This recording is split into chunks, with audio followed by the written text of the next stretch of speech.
talking to Mr. Akbar Himani, who's a big-time restaurateur. You might have heard of his restaurant called Naan King, and he has a bunch of other places.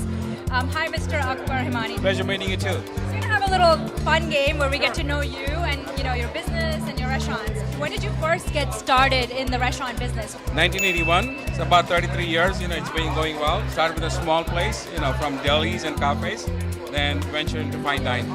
Would you say Indian food is your favorite cuisine? Absolutely. My wife cooks it every day. So what would you recommend to new people that are trying Indian food? Definitely start with the barbecue, the meats. Slowly get used to the spices. From that, with the bread, rumali rotis, parathas, and there are so many different kind of bread. Who would you say is your biggest inspiration?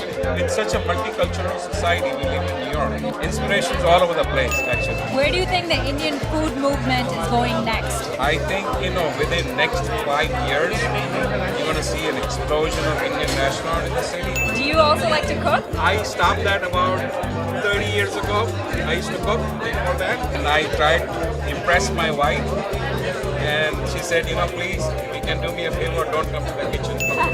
Wife's the boss in the kitchen.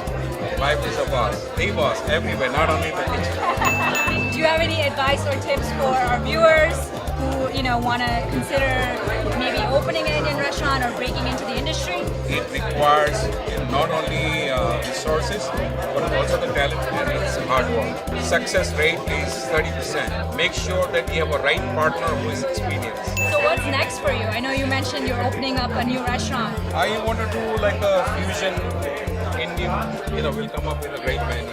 One last question. Your last meal, if you had to choose only one thing, what would it be? Biryani right here. Thank you so much for speaking to us. It was a pleasure. Have a great day.